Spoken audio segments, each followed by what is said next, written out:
I did a little research. Plus, I've always had a weakness You're for hired. bandits. All right, you're in. Excellent. Prem, tell the men to finish drinking on the road. The Chargers just got hired.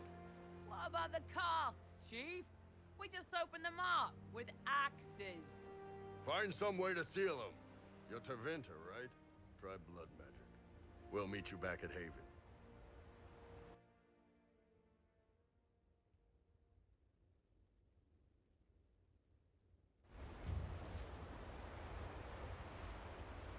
Okay. Quest map. Any quest there? I'll probably go close that rift later on. Back to Haven. We need to go talk to Iron Bull now.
What can I do for you?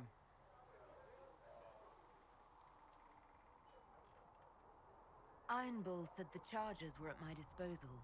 Do you have any suggestions on how to use them? Nothing jumps out at me. If I come up with any ideas, I'll let you know. Can we talk about the Bull's chargers? Best company you'll find from here to the Anderfells. In my time with the Chief, we've gone up against everything from bandits to magic trees. We're expensive, but you'll never doubt we're worth it. Want to know anything in particular? Do the chargers specialize in anything from a tactical standpoint? Bull doesn't want us large enough to work as an army. We're better as shock troops to skirmishers.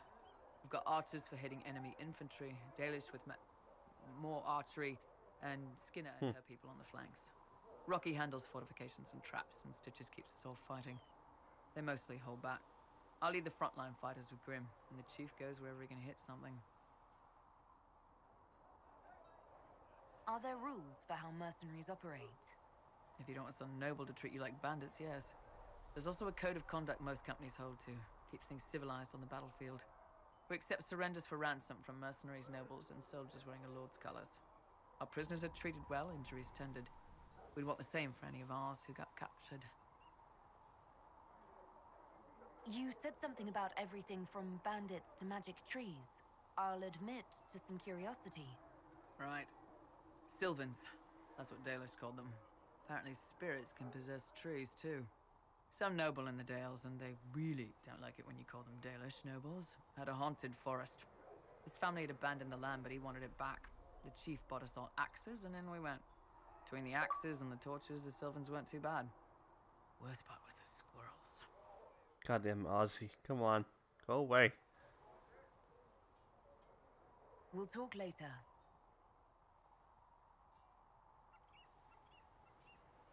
What? Okay, that was weird. Can't talk to him. They've got good form. Cullen's putting his Templar training to good use. Did Cullen tell you he was a Templar? He's not wearing the armor. He didn't have to. Might not be a Templar shield, but it's a Templar holding it. He angles the shield just a bit down. Helps direct fire or acid away, so it doesn't spray right into your face. Canary learned the same thing when we trained to fight Tevinter mages. Your Templar's doing good work. You sound like you want to head down there and give the troops some pointers. Nah, I'm no good at command unless I know who my guys are sleeping with and what they like to drink. Inquisition's already too large for that. The Chargers are big enough for me. Biggest problem for the Inquisition right now isn't on the front line. It's at the top. You've got no leader, no Inquisitor.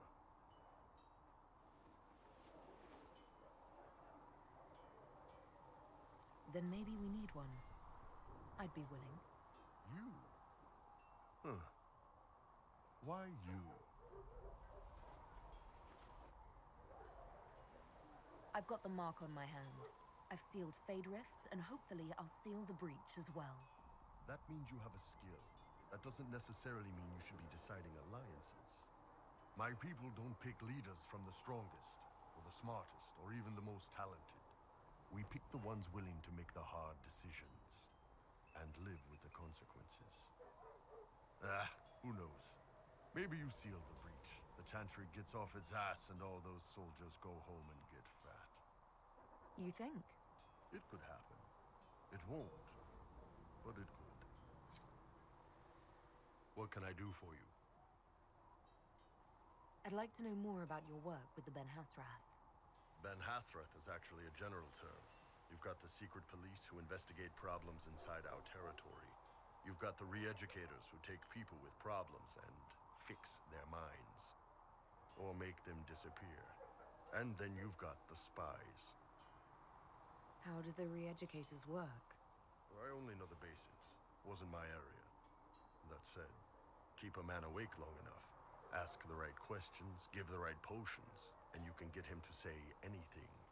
You don't need blood magic or demons to change someone's mind. We're a lot more fragile than we'd like to believe. You can alter someone's beliefs that easily. One of my friends was a re-educator. He said that every memory is like the page of a book.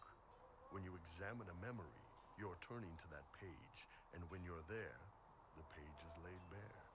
Write a few notes in the margins of the page, erase a word here and there, and your whole outlook changes. I always felt a little weird reading after that conversation. The re-educators sound horrible. Yeah, they probably do. Here's the thing, though. What happens in Orlais when you commit a crime or betray a lord? They just lop your head off. At least the Canard are to fix you.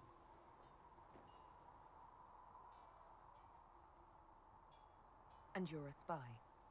Close. I am now, I suppose. But that's not how I started.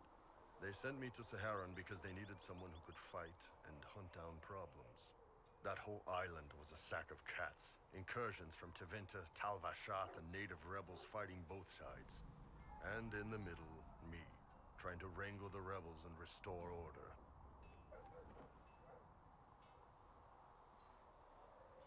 You seem like the type who enjoys a good fight. There's a good fight, and there's finding out who put rat poison in the bread and killed a bunch of children. I hunted down a lot of rebels. Lost a lot of friends to the Vince, or the Fog Warriors, or the Tal Vashath. One day I woke up and couldn't think of a damned reason to keep doing my job. Turned myself into the re-educators.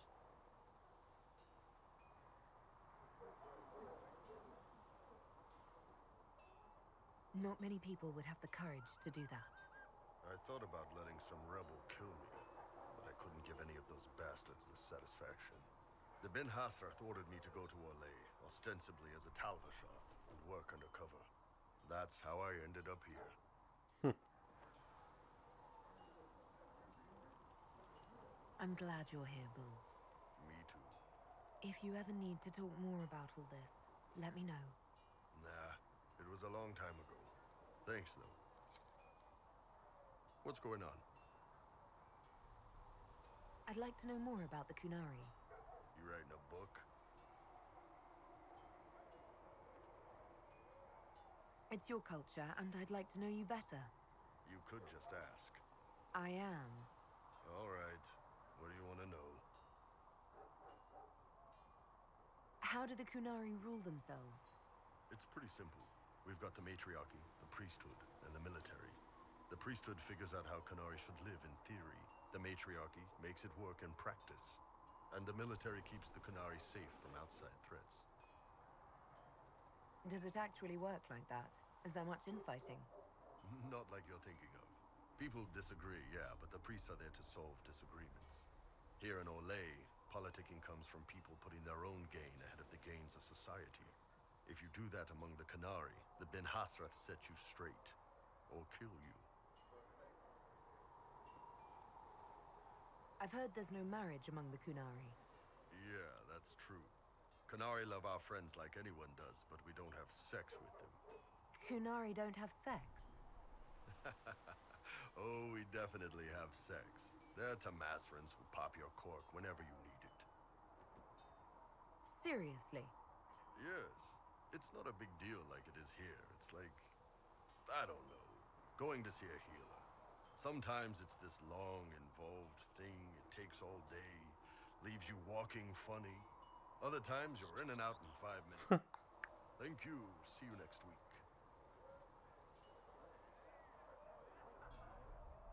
So, you've never really made love?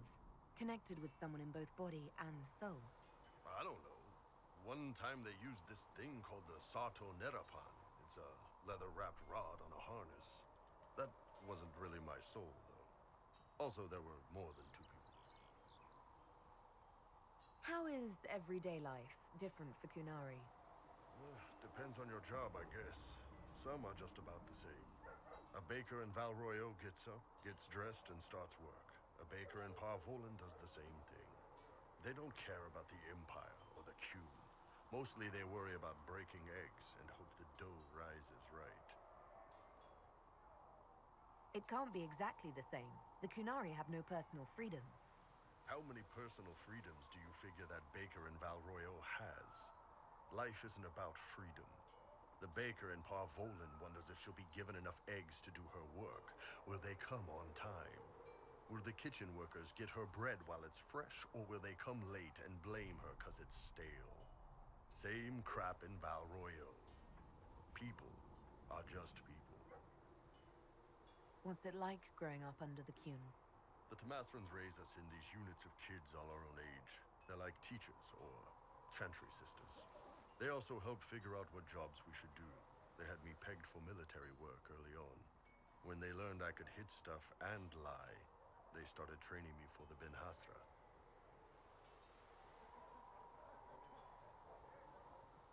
You never knew your parents? No.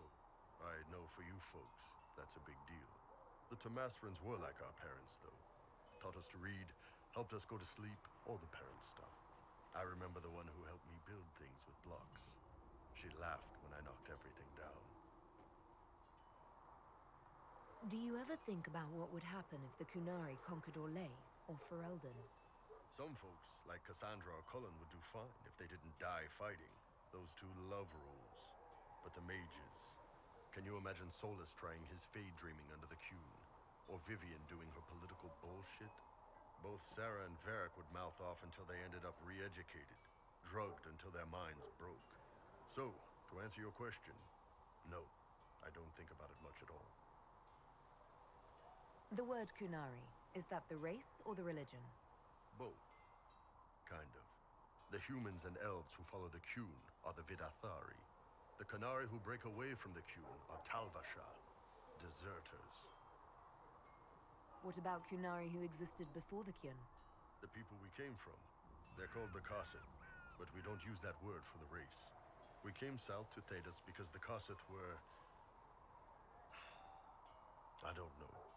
We had to leave. The stories aren't clear. But I don't expect they look much like us. Whatever they are. See you later, Bull. See ya. Don't know why I'm doing barrier. Can I help you? So, how did you get the name Iron Bull? I picked it. We don't have names under the Qun. Just, I don't know. Job descriptions, I guess. When I came to Orlais, I chose the Iron Bull for myself. But why specifically Iron Bull? This may surprise you, but I really like hitting things. Also, it's the Iron Bull, technically. I like having an article at the front. It makes it sound like I'm not even a person, just a mindless weapon. An implement of destruction. That really All right. works for me. See you later, Bull. See ya.